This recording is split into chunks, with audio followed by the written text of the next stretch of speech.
Christmas Eve should smell of pine and cinnamon, not the stale tang of loneliness. I was 32, sprawled on my bedroom floor in a Chicago apartment I'd paid for, when my phone buzzed with a message that carved a hollow in my chest. "Thank you for existing. Don't come." My father's words, sharp as a blade, glowed on the screen. I stared, willing them to blur, to soften, to mean something less cruel. Outside, snow dusted the city, and laughter from distant holiday parties seeped through the walls. But here, in the dim glow of dollar store string lights, I was an outsider in my own life, tethered to a family that had already written me off.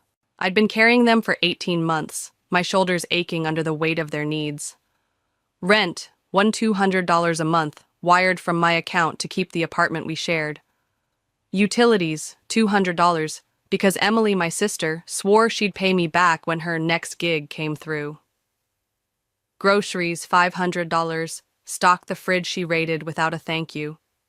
I was the steady one, the one who worked overtime at a soul-draining office job, who sold my old gaming console to cover her student loans.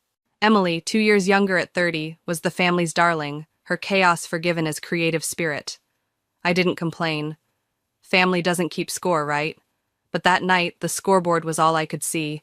Hours before Dad's text, Emily had stood in the kitchen, tossing her coat over her shoulder like a movie star. Her blonde curls caught the light as she checked her reflection in the microwave door. She was headed to our parents' house for Christmas Eve dinner, a tradition I'd been quietly excluded from for months. "Oh, by the way," she said, pausing at the door, "if Mom and Dad ask, I told them you're just crashing on the couch. You know, since your name's not on the lease." Her tone was casual, like she was commenting on the weather. My hands froze in the soapy dishwasher, the sponge slipping from my grip. "You told them that?" I asked, my voice low but steady. She rolled her eyes, flicking a curl. "Chill, Claire. It's not a big deal. I just didn't want them to think I'm letting you live here for free. Easier this way." I looked at her, the sister I'd propped up through job losses and late-night sob stories, the sister whose rent I paid while she bought new boots. "But I'm paying the rent," I said, each word deliberate. Emily shrugged, already halfway out the door. "Yeah, well, they don't need to know that." The door clicked shut, leaving me with the hum of the fridge and the weight of her lie. I dried my hands, the towel trembling in my grip, and sank onto a kitchen chair. The string lights flickered, cheap and fragile, like the bonds I'd been clinging to. Dad's text came later, around 9 p.m., as I sat cross-legged on the floor, scrolling through old photos to remind myself what family felt like. 6 words, no explanation, just a final seal of rejection. I imagined them at the dinner table, Dad carving the ham, Mom fussing over Emily, their laughter warm and complete without me. I'd been fading from their story for years, but this was different. This was a door slammed shut. My thumb hovered over the reply button, but no words came. What do you say to a family that thanks you for existing, then tells you to stay away? I set the phone down, the screen's glow fading to black, and let the silence settle. It wasn't peace. Not yet. It was the ache of a truth I'd been dodging. I was paying for people who had already decided I didn't belong. The kitchen clock ticked past midnight, its rhythm a faint pulse against the silence that had swallowed me since Dad's text. I sat at the table, the dollar store lights casting frail shadows on the linoleum, my mind a tangle of questions with no answers. How long had I been invisible to them? How many more years would I pour myself into their emptiness? The apartment, my cage of obligation, felt heavier than ever. Every creak of the floorboards a reminder of the rent I paid, the life I'd surrendered. Then, something snapped, not loud but clear, like a string stretched too far. I stood, my chair scraping the floor, and moved with a purpose I hadn't felt in months. In the hallway closet, buried under coats and forgotten umbrellas, was a toolbox I'd bought for a shelf I never built.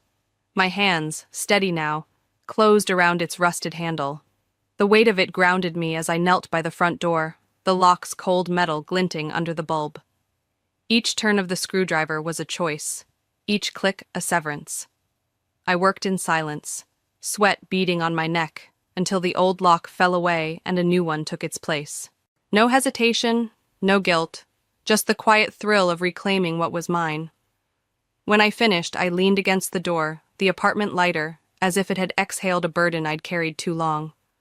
I crawled into bed, the sheets cool against my skin, and slept deeper than I had in years. At 8:17 a.m., the sound of keys fumbling woke me. A scrape, a curse, then a pause. Emily was back. The new lock held firm and her fists pounded, each thud a desperate plea I no longer owed her. I didn't move, didn't flinch, just listened as the banging slowed, then stopped. Silence returned, sharper now, mine to keep. I rose, my bare feet soft on the hardwood, and prepared her eviction in my way. On the doormat, I placed 2 boxes, wrapped like Christmas gifts with paper I'd saved for better days. One, medium-sized, held the scarf and earrings I'd bought for her, tied with a perfect bow, my last act of kindness. The other, smaller, buzzed faintly, a phone inside set to vibrate with a looped alarm.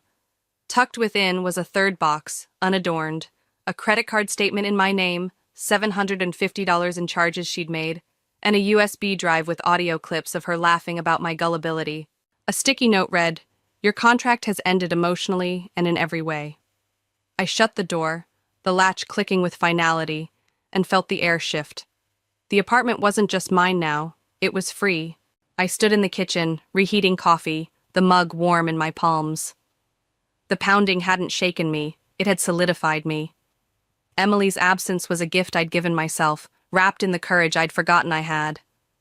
I didn't know what she'd do when she opened those boxes, but I knew what I'd done. Drawn a line, not in sand, but in steel. The string lights still flickered, but they no longer mocked me. They were mine, like this space, like my life. For the first time, I believed it. The coffee was cold by noon, but I sipped it anyway, the bitter edge matching the memories that clawed their way up as I sat alone in the apartment. Changing the locks had cracked something open. Not just the door, but the truth I'd buried under 18 months of sacrifice.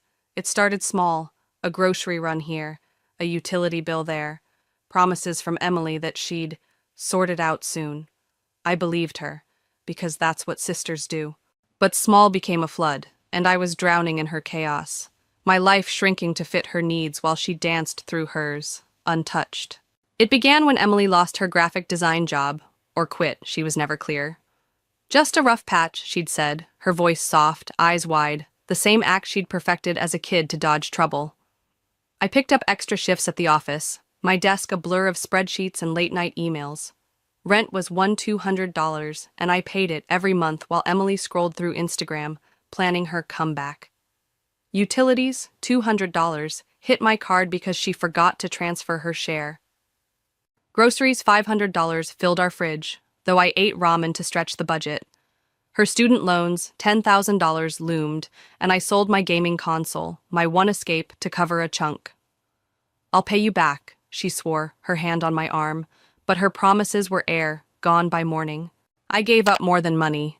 Trips to the lake, painting classes, even a date I canceled because Emily needed $300 for an emergency that turned out to be a music festival.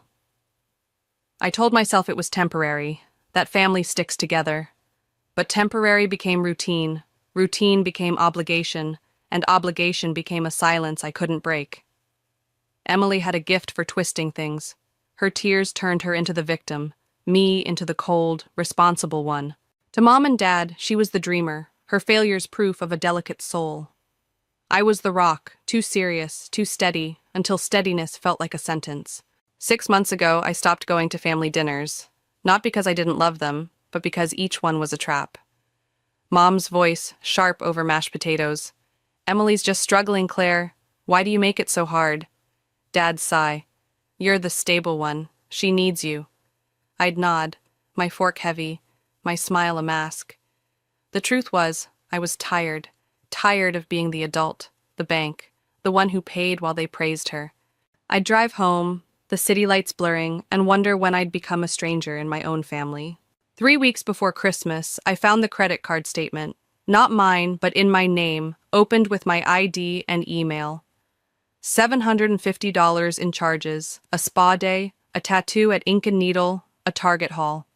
My heart pounded as I called the bank, their confirmation a gut punch. Emily's doing, linked to her phone. I didn't confront her. I watched, silent, as she pranced through the apartment in new sneakers, her Apple Watch glinting, laughing on FaceTime about her idiot sister who never notices. I took screenshots, saved voicemails, and built a case in the shadows. She thought she'd won, but I was done being her pawn. That afternoon, as snow fell outside, I sat on my bed, the statement crumpled in my fist. Emily's lies weren't new, but their scale was. She hadn't just taken my money, she'd stolen my identity, my trust, my place. I'd been shrinking to fit their story, but the locks I'd changed were only the start. I wasn't just locking her out, I was locking myself in, to a life I'd fight for, no matter the cost. The afternoon sun slanted through the kitchen blinds, painting stripes across the linoleum as I stood by the counter, the coffee pot hissing softly. The boxes I'd left on the doormat waited outside, their silent accusation heavier than the morning's calm. I'd locked Emily out, but the real confrontation loomed, a storm gathering in the pit of my stomach. Around 2 p.m. the door rattled, not a knock, but a fist pounding like it meant to splinter wood. I set my mug down, its warmth fading, and braced myself. The air thickened, charged with the truth I was about to unleash. I opened the door slowly, and there stood Emily, her blonde curls tangled, eyeliner smudged into dark crescents. She clutched the smaller box, its faint buzzing a taunt in her trembling hands. "What is this, Claire?" she screamed, her voice cracking like thin ice. I tilted my head, calm as stone. "A Christmas gift," I said, my words deliberate, cutting. She tore it open, the wrapping paper shredding to reveal the credit card statement, $750 in her charges, and the USB drive labeled "For Dad." Her eyes widened, but before she could speak, my phone rang. I answered on speaker, Dad's voice filling the room. "Claire, what's going on? Emily says you're harassing her. This is cruel." I laughed, a sound sharp enough to startle even me. "Cruel? You mean like telling me not to come for Christmas?" Dad snapped. "That wasn't about you. You've been cold, isolating yourself." I cut him off, my voice steady. "You told me not to come, Dad, and guess what? I listened." Emily lunged for the phone, her nails grazing my wrist. "She's crazy, Dad. She changed the locks." I pulled back, holding the phone high. "Oh, please, Emily. Why don't you tell him what's in that box?" Silence fell, thick and suffocating, as her face drained of color. I pressed play on the USB drive, plugging it into a small speaker on the counter. Emily's voice spilled out, clear as a bell. "She's so easy to manipulate. I could max out her card, and she'd still pay my phone bill." The words hung, undeniable, her laughter in the recording a blade twisting in the room. Emily stammered, "That's out of context." I arched an eyebrow. "In what context is stealing my identity okay?" Dad's breathing crackled through the phone, but he said nothing. The truth was a weight he couldn't lift. Then a soft knock broke the tension. I opened the door to find Mom, her coat dusted with snow, and behind her Tom, Emily's ex-boyfriend, his jaw tight with something fiercer than anger. "Emily," Tom started, his voice low, trembling with rage. "I got a call today. 2 Amazon orders, a hotel booking, all in my name. They demanded payment. It was you." Emily's mouth opened, closed, and opened again. "Why would I do that?" she whispered, but her eyes darted to the box, the USB, the speaker still glowing red. Tom stepped closer, his gaze locked on hers. "I think you should go." Emily blinked, as if slapped, her usual tears absent. She had no script, no charm to wield. Mom's face crumpled, but she didn't speak, her silence louder than any defense. I tossed Emily's coat from the chair. "Your things are in the hallway, next to the trash. Figure out which is which." She didn't scream or beg. She just walked out, her footsteps fading down the hall, the elevator's ding a final note. I shut the door, the latch clicking softly, and leaned against it. The apartment felt vast, not empty but open, like a lung drawing its first full breath. Tom nodded at me, a quiet alliance in his eyes. Mom lingered, her hands twisting, but I didn't offer her words. The speaker hummed faintly, Emily's recorded laugh a ghost in the room. I'd torn down her lies, not with anger but with proof, and the weight of that victory settled in my bones.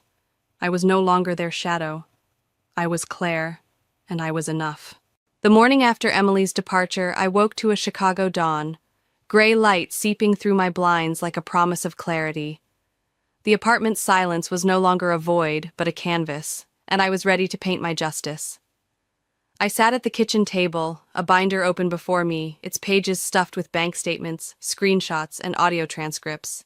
Evidence of Emily's betrayal, meticulously gathered. My hands, once trembling with doubt, now moved with purpose as I labeled each document, my pen's scratch a quiet rebellion. By noon, I'd filed a police report for identity theft. The officer's nod, a small validation of the war I'd been fighting alone. I found a lawyer by Wednesday, a woman named Karen with sharp eyes and a no-nonsense voice. Her office smelled of leather and coffee, the loop's skyline visible through her window. I slid my binder across her desk, its weight a testament to 18 months of exploitation. "This isn't just about the $750 credit card," I said, my voice steady. "She lived off me, rent, utilities, emergencies. My parents enabled it." Karen flipped through the pages, her brow furrowing at the utility contracts co-signed by Mom and Dad without my consent. "This is long-term financial exploitation," she said, leaning back. "You've documented every dollar. We have a case, a public one." A week later, my phone buzzed with a call from Grandma Evelyn, her voice firm despite her 78 years. "Claire, I've seen your evidence," she said, her words cutting through the static. "Your father took $10,000 from a savings bond in your name to buy Emily's car. I've blocked what's left and moved the account to you." My breath caught, the betrayal a fresh wound. "I didn't know it existed," I whispered. She sighed. "I've rewritten my will. My house is yours. You'll do right by it." Her trust anchored me, a lifeline I hadn't expected. The courtroom, 3 weeks later, was a sterile box of fluorescent lights and polished wood. Emily sat across from me, dressed in plain jeans, her usual flair muted as if auditioning for sympathy. Mom wore black, her eyes avoiding mine. Dad just looked weary, his shoulders slumped. Karen laid out the evidence with surgical precision. Bank statements, audio of Emily's boasts, forged utility contracts, and the stolen bond. Emily tried tears, her sobs rehearsed, but the judge's face was stone. "Ms. Thompson," he said to Mom, "did you register your daughter's name on financial documents without consent?" Silence stretched, taut as a wire. "Yes," she admitted, her voice barely audible. The verdict came swiftly, a gavel's crack sealing my freedom. $15,000 in compensation, all fraudulent debts canceled, legal costs covered, and a formal warning on their records. I exhaled, the weight of years lifting as I stepped into the courthouse lobby, snow swirling outside. Karen shook my hand, her grip firm. "You didn't just win, Claire. You rewrote their story." I nodded, the binder under my arm lighter now, its pages no longer a burden but a shield. The bank called that afternoon, confirming a full refund of the $750. I leaned back in my chair, the city's hum beyond my window a song of victory. I walked home through slushy streets, my boots steady on the ice. The apartment waited, its silence not just deserved but earned. I'd fought not for revenge but for truth, and the truth had set me free. Emily's lies, Mom's complicity, Dad's dismissal. They were no longer my chains. I was Claire, not their shadow, and the courtroom had proven it. The fight wasn't over, but the battle I'd won was mine to keep. A foundation for the life I was building, brick by brick. 3 days after the verdict, I stood in my kitchen, the morning light soft on the counter where my binder once sat. Tom, still crashing on my couch, stirred under a quilt, his snores a gentle rhythm in the apartment's new peace. He'd said little since Emily left, just a quiet, "finally," before sleep claimed him. I sipped reheated coffee, its steam curling like a question answered. I felt no guilt, no regret, only a stillness that fit me like a tailored coat. The apartment, once a cage, was now a sanctuary, every creak and hum mine to cherish. A week later, a letter arrived, Emily's handwriting unmistakable on the envelope. Inside, a photo of us as kids under a Christmas tree, her small arms around my neck. I stared at our smiles, her trust in me a memory that stung. On the back, I wrote, "You let go first," and held the photo over a candle. The flame licked the edges, the image curling to ash in the sink. I washed the remnants down the drain, the water's rush a cleansing I'd earned. Emily's attempt at guilt couldn't touch me now. I'd outgrown her traps. Months passed, spring thawing Chicago's icy grip. My parents sent no calls, no texts, not even a birthday card. Their silence was a gift, freeing me from the need to explain myself. I opened my fridge, every item mine, no longer shared with a thief. The sofa, the view of the skyline, they were new, not in form, but in feeling, unburdened by expectation. One May afternoon, an email from Lena, Emily's old friend, flickered on my screen. "She's lost her job again. You ruined her life." I read it once, my finger hovering, then pressed delete. Caring didn't mean going back. I ran into Dad at a gas station in June, the pump's hum filling the awkward air between us. He looked smaller, his hair grayer, his excuses spent. "You look good, Claire," he said, eyes on the ground. "Your mom's still mad, says you ruined Christmas." I raised an eyebrow, the irony sharp. "Funny. She started it with 'don't come,' and I listened." He sighed, grasping for words. "Families fight, Claire. You fought for Emily, not me." I let the silence answer, my car keys cool in my hand. I drove away, the rearview mirror empty, peace settling in my chest like a long-held breath released. 2 weeks ago, a package arrived, with no sender listed. Inside, a photo of me with Natalie, Emily's 6-year-old daughter, from years back. She was 4 then, giggling on my shoulders, her hands on my cheeks. A note in shaky crayon read, "I'm sorry for how my mom treated you. Thanks for everything, Natalie." My eyes blurred, tears falling as I traced her words. I didn't know how she found me. Maybe Evelyn, maybe chance. But her kindness was a light I hadn't sought. I tucked the photo in a drawer, not as a tether to pain but a reminder. Love endures, even when you walk away. I'm not vengeful.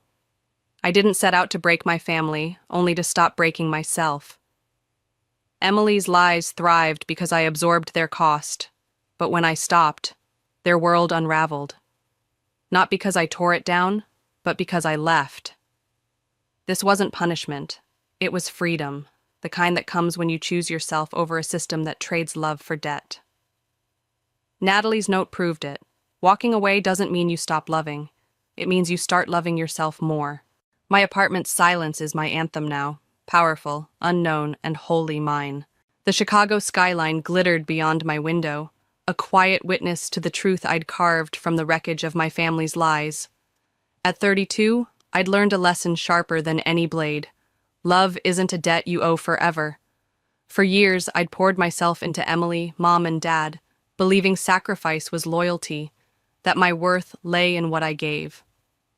But their betrayal, Emily's theft, their dismissal, showed me love can't thrive on conditions. I'd shrunk to fit their needs, my dreams deferred, my identity stolen, until I chose myself.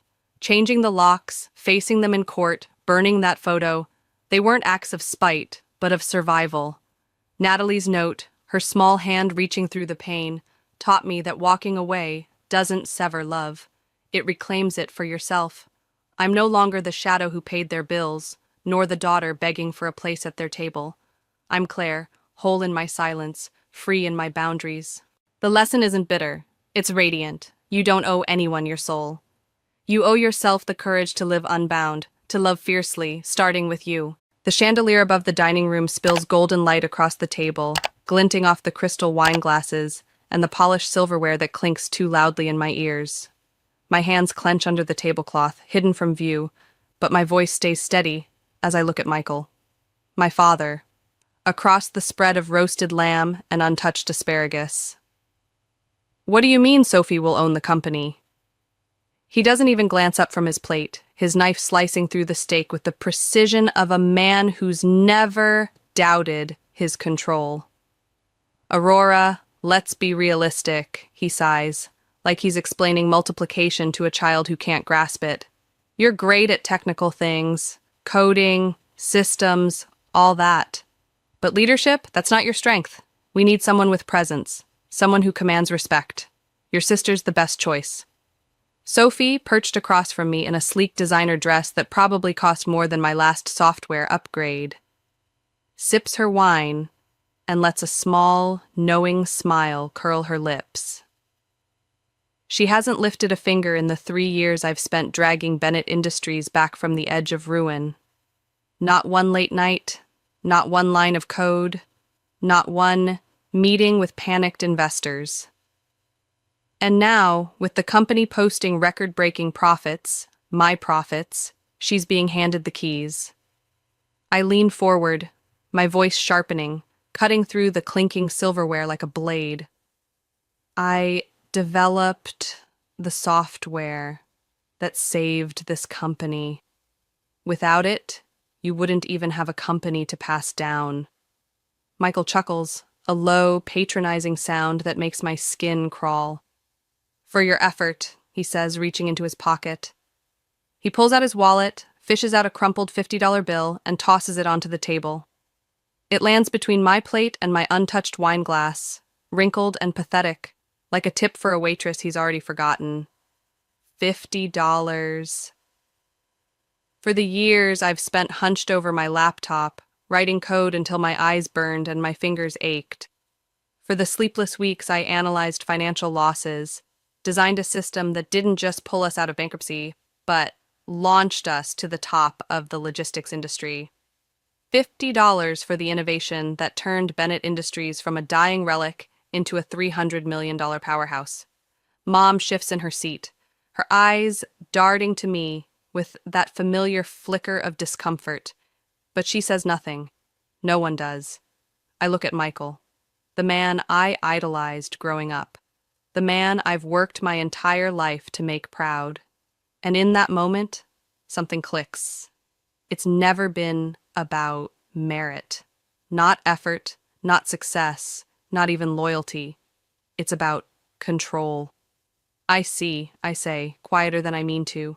My fingers close around the $50 bill, turning it over once, twice before I fold it neatly into my napkin. Then I stand, my chair scraping against the hardwood. Aurora, don't be dramatic, Michael scoffs, waving a hand like he's shooing a fly. I smile, thin and sharp. I'm not being dramatic. I'm just excusing myself. Clearly my role in this family is nothing more than a background character. So I'll remove myself from the scene. Sophie lets out a soft chuckle, barely hiding her amusement. Oh, Aurora. Aurora, Mom starts, but I'm already moving, my heels clicking against the marble floor as I walk out of the dining room. I don't slam the door. I don't yell. I don't demand fairness. I just leave, the echo of my steps louder than any words I could have said. The lobby of Bennett Industries hums with energy as I step through the glass doors the next morning, my bag slung over my shoulder. A year ago, this place was a tomb. Whispers of layoffs, department heads quitting before the collapse could swallow them whole. Now it's thriving, alive, with the buzz of new hires and the clatter of keyboards. All because of me. My software turned weeks-long processes into minutes, secured global deals, made us untouchable. And yet, as I walk through, something's off. Conversations hush when I pass. Eyes dart away too quickly. I reach my office, the corner suite I fought for, only to find the door ajar. Inside, my desk is stripped bare. Computer gone, files missing. The nameplate that read Aurora Bennett, CTO, nowhere in sight. Sophie sits in my chair, legs crossed, flipping through a stack of documents with the casual air of someone who's already claimed her throne. She glances up, her smile bright and artificial. Oh, good morning, Aurora. Didn't Michael tell you? I'll be moving into this office. You'll be reporting to me now. My stomach drops, a cold weight settling in my gut, but my face doesn't betray it. What's my position? I ask, my voice steady as steel. She tilts her head, considering, then shrugs. We'll figure something out. Maybe something in IT support. Her lips twitch, a smirk she doesn't bother hiding. Michael suggested you take some time off, actually. Relax, work on some hobby projects. But don't worry, you'll still be part of the company, in some capacity. IT support, in my own company. The one I dragged from the abyss while she sipped cocktails and posted selfies. My heartbeat hammers in my ears, but I don't flinch. I take a slow breath, let it steady me. They want me out, after every sacrifice, every late night, every solution I bled for. They're discarding me like a used tool. Like, I'm worth that crumpled $50 bill still folded in my purse. I stare at her, then at the Bennett Industries logo etched into the glass walls beyond the door. A name that once meant family, legacy, pride. Now, it's just betrayal. Understood, I say, my tone flat, final. Sophie's smirk widens, but I don't give her the satisfaction of a fight. I turn and walk out, my heels clicking against the tile, the sound sharp and deliberate. The elevator doors slide shut behind me, and as they do, a single thought burns in my mind. They think they've won. They think I'll disappear quietly. They have no idea what's coming next. The farthest corner of the building is a graveyard of mismatched desks and flickering fluorescent lights. My new station, a tiny scratch table shoved between two interns who don't even know my name. I sit there the next morning, my laptop open, watching the chaos unfold across the office. Sophie's in charge now, and it shows. She sweeps through in her heels and tailored blazer, dismissing department heads who try to advise her, replacing them with her friends, people whose only qualification is a shared taste in overpriced wine. The company isn't just vulnerable, it's teetering. My software's still running things, but she's making decisions on gut instinct, no data, no strategy. Clients are starting to ask questions. Employees exchange nervous glances. I see it all from my little exile, my pulse steady, my hands still. They've pushed me to the edges, thinking I'd fade into the background, a ghost of the CTO I used to be. But I don't argue. I don't storm her office or demand my place back. I watch. And in less than a week, I know exactly what's happening. Sophie's in over her head, drowning in a role she can't handle, and Michael's too proud to see it. The empire I built is cracking under their weight. I close my laptop, lean back in the creaky chair, and let a small, cold smile tug at my lips. They think they've buried me. They think I'll sit here, grateful for scraps. Maybe even beg to stay. They're wrong. I won't fight from this corner. I'll build something bigger, something they can't touch. Watch me. The coffee shop across the street from Bennett Industries is a dim refuge, its air thick with the scent of roasted beans and the hiss of steam from the espresso machine. I sit in a corner booth, the evening light fading outside, my fingers tracing the edge of a folder I've been guarding like a secret weapon. The door jingles, and Ethan Carter steps in first, 42, sharp-eyed, the ex-CFO who balanced our books when they were drowning in red. Olivia Hayes follows, 34, her data analyst mind, already whirring behind her calm exterior. Then Ryan Patel, 31, my coding partner from those 3 a.m. nights when caffeine was our lifeline. They've all resigned in the past month, and I know why. They saw the same cracks I did. I slide the folder across the table as they settle in, their mugs clinking against the wood. We're building something new, I say simply, my voice low but firm. Ethan leans forward, his expression serious, the lines on his face deepening. What's the play here? I tap the folder, letting the weight of my next words settle. I've got the software, the newest version, the one with the advanced features. They don't own it. I never uploaded it to their servers. Olivia's eyes narrow, calculating, while Ryan grins, already seeing the code in his head. Ethan exhales, a slow, impressed sound. You're saying it's yours, completely. I nod, my pulse steady, a steel edge creeping into my tone. Bennett Industries has the old system. This one's better, faster, stronger, and it's ours. They don't hesitate. No questions, no doubts. They're in, just like that, because they know what I know. Sophie and Michael overlooked the one thing that could have saved them. I lean back, the folder open between us, pages of specs and plans glowing under the dim light. We start now, I say, and it's not a request, it's a command. The coffee shop fades into the background as we talk, voices low, plans forming. They think they've buried me, but I'm not just clawing out of the grave. I'm building an empire. My apartment is a war zone of papers and glowing screens, the city lights spilling through the window as I hunch over my laptop, refining the software alone. It's been a month since the coffee shop, a month of silence and late nights, my fingers flying across the keys to make it perfect. The code's mine, every line, every upgrade, and it's a beast now, outpacing anything Bennett Industries ever had. I don't sleep much, but I don't need to. The $50 bill sits framed on my desk, a crumpled reminder of why I'm doing this. I pitch it the next week, not to Michael or Sophie, but to their competitors.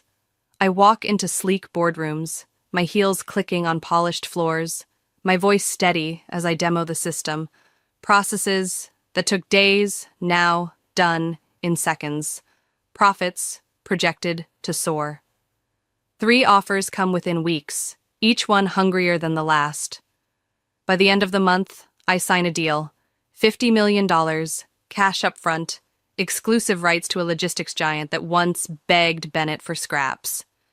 I sit back in my chair that night, the contract inked and drying, the city sprawling below me. My phone buzzes. Ethan, confirming the funds hit our account. Olivia's already mapping client expansions. Ryan's tweaking the rollout. We're not just a team, we're a machine, and I'm the engine. The $50 bill stares at me from its frame, and I smile, cold and quiet. Michael thought I was worth that much. Sophie thought I'd fade into IT support. They were wrong. I'm not just competing with Bennett Industries anymore. I'm about to destroy them. The thought settles in my chest, not as anger, but as certainty. I close my laptop, the screens glow, fading, and let the silence wrap around me. This is just the beginning. I don't need to step foot in Bennett Industries to know it's unraveling. I see it from the outside, my new office, a vantage point across the city. The first sign comes quietly. A client that's been loyal to Michael for a decade pulls their contract. No explanation, just a press release about new partnerships. Then another jumps ship, then a third. Whispers ripple through the industry, and I catch them all, my ear to the ground while my hands stay clean. My software, now running competitor systems, is the blade. They're just bleeding out. Inside their glass-walled tomb, Sophie's losing it. I hear it through the grapevine, department heads fired on a whim, her shrill voice echoing down halls as she demands answers no one has. She's making decisions on instinct, no data, no logic, just the arrogance of someone who's never had to earn her place. Michael's too busy golfing with investors to notice the hemorrhage, or maybe he's too proud to admit it. Either way, the company I saved is crumbling under their weight, and I'm not lifting a finger to stop it. I sit at my desk in Nova Systems, our new HQ, sleek and sharp-edged, watching the stock ticker on my screen. Bennett Industries dips another 5%, then 10%. Employees I used to know start texting me, asking what's happening, begging for jobs. I don't reply. Not out of spite, but because I don't owe them anything. Sophie thought she could run my empire with a smirk and a wine glass. Michael thought I'd stay a cog in his machine. Now they're obsolete, and I'm the tide pulling them under. My pulse stays steady as I sip my coffee, the city humming beyond the window. The irony's thick enough to taste. They're doing this to themselves, and I don't even need to push. I set the mug down, the ceramic clinking softly, and lean back. They wanted me gone. They got their wish, and now they're drowning in it. The ballroom of the Tech Innovators Gala glitters like a crown jewel, chandeliers dripping light over black-tie elites, sipping champagne and trading million-dollar handshakes. I step inside, my heels clicking on the polished floor, the sound a quiet echo of that night I walked away from Michael's table. Tonight's different. Tonight, I'm not the overlooked daughter, I'm the guest of honor, and they all know it. Whispers follow me as I move through the crowd. Is that Aurora Bennett? She runs Nova Systems now. Didn't she sink her father's company? I ignore them, my chin high, my pulse calm. The keynote speaker wraps up, his voice booming over the applause. Tonight, we recognize the visionaries pushing the industry forward. Aurora Bennett, creator of the most groundbreaking logistics software in the market today, has transformed how global corporations operate. Her company, Nova Systems, is now valued at over $500 million. The room erupts, the sound crashing over me like a wave, and I stand, smoothing my dress, a sleek, midnight blue number that feels like armor. I walk to the stage, the spotlight hot on my skin, and take the mic. Thank you, I say, my voice steady, cutting through the noise. This isn't about me. It's about what's possible when you build something real. Nova Systems isn't a fluke. It's proof that merit matters. The applause swells again, but my eyes drift to the back of the room. There they are, Michael and Sophie, tucked in a shadowed corner, their faces pale and drawn. Bennett Industries is weeks from bankruptcy, and they know it. Michael's shoulders slump, the commanding patriarch reduced to a ghost. Sophie clutches her champagne glass like it's a lifeline, her smirk long gone. I lock eyes with them, and for a moment, the room fades, just me and the family that threw me away. I smile, not out of spite, not out of revenge, but because I've won on my own terms. The $50 bill flashes in my mind, that crumpled insult, and I let the memory fuel me as I step off the stage, the crowd parting like I'm royalty. I don't gloat. I don't need to. The numbers speak for me.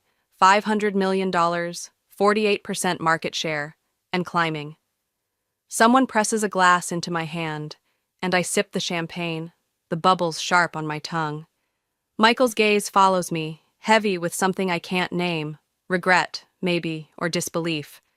Sophie won't even look up.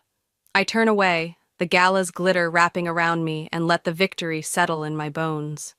They thought they'd buried me. They thought I'd disappear. But I didn't just rise. I soared. And this is just the start. The conference room at Nova Systems is a sleek fortress of glass and steel, my territory now, and I sit at the head of the table when my assistant buzzes in at precisely 10 a.m. Aurora, your father and sister are here to see you. I lean back in my chair, exhaling slowly, the leather creaking under me. So it's come to this. Send them in, I say, my voice calm, steady, like the quiet before a storm. The door opens, and Michael and Sophie walk in like ghosts of their former selves. Michael, 58, looks older, defeated, his tailored suit hanging loose on a frame that's lost its edge. Sophie, 27, clings to her designer bag, but the exhaustion in her eyes betrays her. She can't hide behind the facade anymore. They hesitate, glancing at the chairs across from me, and I gesture silently, letting the silence stretch until they sit. Sophie's nails tap the armrest, a nervous tick, while Michael clears his throat, his voice measured, but strained. Aurora, we need to talk. I tilt my head, resting my arms on the desk, my gaze unwavering. And what exactly are you asking me to do?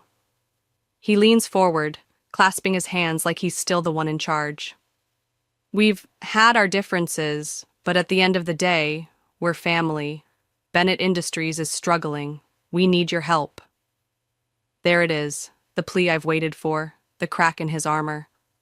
I let it hang in the air, watching them squirm, then speak, my tone cold as ice. You need me. That's funny, because a year ago, you told me I wasn't leadership material. You told me I was only good for technical things. Michael has the nerve to look frustrated, his jaw tightening. You know how business works. Decisions were made, but now we have to move forward. If you come back, we can rebuild Bennett Industries together. Sophie finally looks up, her expression tight. Don't be petty, Aurora. We need you, okay? I laugh, actually laugh, the sound sharp and sudden bouncing off the glass walls.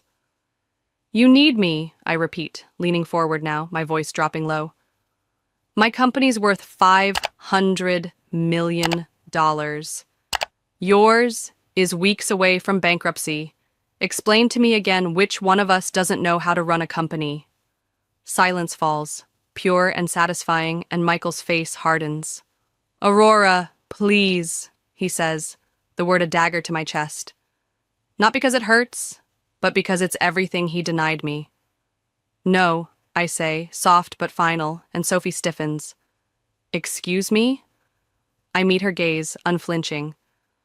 I don't need Bennett Industries. You needed me, and you threw me away. You made your choice. Now live with it. Michael exhales sharply, frustration breaking through. You're seriously going to let your own family fail? I smile, smooth and unshaken. I didn't let anything happen. You destroyed it the moment you put Sophie in charge. She pushes back from her chair, standing abruptly, her face red. You're just bitter. You've always been jealous of me. I stand too, smoothing my blouse, my voice steady as ever. Jealous, Sophie? I don't need to be jealous. I already have everything you wanted. They leave. Sophie storms out, Michael in furious silence, and as the doors close, I sit back down, exhaling. I'm free. 3 days later, the news breaks like a thunderclap across the industry. Bennett Industries declares bankruptcy. It's everywhere. Business magazines, online forums, national headlines screaming former giant collapses overnight, and poor leadership sinks $300 million company. Every article credits me for its brief survival, pointing out the obvious. My software was the lifeline, and once I was gone, it was only a matter of time. I'm in a meeting when my assistant, Clare, knocks on my office door, her voice hushed. Aurora, you might want to see this. She hands me a printed document, and I scan it, my lips curving into a small smirk. Bennett Industries is being liquidated. Everything up for sale, the headquarters, the assets, even the Bennett name itself. Michael overleveraged it, took out desperate loans, and now the banks are seizing it all. I could buy it, every last piece, and the poetic justice is almost too perfect. That night, in my penthouse overlooking the city, I think it over, the $50 bill flashing in my mind. That crumpled insult from a year ago. My decision crystallizes, sharp and clear. I don't go through a firm or a proxy. I call the bankruptcy attorney myself the next morning. I'd like to place a direct bid on all Bennett Industries assets, I say, pausing for effect, including the name. A week later, I'm in their old boardroom, the one Michael once ruled like a king, and now I hold the crown. The paperwork's spread before me, a sleek black and gold pen resting on the final contract. Michael and Sophie sit across, ashen-faced, watching as I pick up the pen. I still can't believe you're doing this, Sophie mutters, her voice shaking. I raise an eyebrow, calm as ever. Doing what? Buying a failed company? Acquiring a name that no longer holds value? She scowls, but Michael cuts in, his tone sharp. Aurora, just sign the damn papers. I pause, then slide them back across the table. He blinks, confused, as I point to a clause. I'm dissolving Bennett Industries, I say simply. Sophie gasps, snatching the document. You're shutting it down? I nod, my smile faint but unwavering. Yes, all rights to the Bennett name, patents, everything. It's absorbed by Nova Systems and retired. Permanently. Michael's jaw clenches. You're doing this to get back at us. I lean forward, my voice steady. Number, I'm doing this because some things deserve to die. I sign, and it's over. The Bennett era erased with a single stroke. The Bennett family gala glitters in the same mansion Michael once owned, now sold at auction, its chandeliers casting light over a crowd that no longer belongs to him. I arrive in a custom black gown, stepping out of my car with quiet confidence.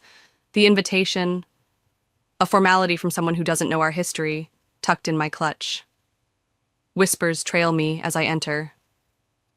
That's Aurora Bennett. She destroyed her father's company. I don't care. I'm not here to prove anything. I'm here to end it.